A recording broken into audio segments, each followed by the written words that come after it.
امام علی علیہ السلام کی خدمت میں ایک شخص آ کے عرض کرنے لگا، یا علی، آج میں ایک بہت بڑی پریشانی میں مبتلا ہوں، مجھے کوئی حل بتائیں۔ امام علی علیہ السلام نے فرمایا، اے شخص، آج دن کون سا ہے؟ اس نے کہا، یا علی، جمعے کا دن ہے۔ امام علی علیہ السلام نے آسمان کو دیکھا اور فرمانے لگے، اے بندہ خدا، میں نے اللہ کے رسول سے سنا کہ ہفتے کے تمام دنوں میں سے افضل جمعے کا دن ہے۔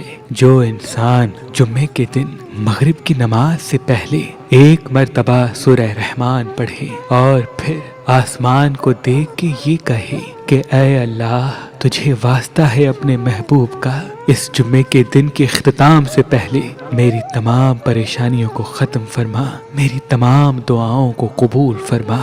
یہ ہو ہی نہیں سکتا کہ انسان خلوص دل سے جمعے کے دن یہ دعا مانگے اور اللہ وہ رد کر دے، کیونکہ اللہ کی رحمت اس دن میں زمین پہ برستی ہے اور تمام فرشتے ایک ایک انسان کی طرف منہ کر کے کہتے رہتے ہیں، کون ہے جو اس دن میں اللہ سے اپنی مرادیں پانا چاہتا ہے؟ کون ہے جو اپنی مصیبتوں سے نجات پانا چاہتا ہے؟ کون ہے جو اپنی تقدیر کو بدلنا چاہتا ہے؟ بے شک جمعے کے دن سورہ رحمان پڑھ کے مانگی ہوئی دعا اللہ کبھی رد نہیں کرتا، اللہ کبھی رد نہیں کرتا۔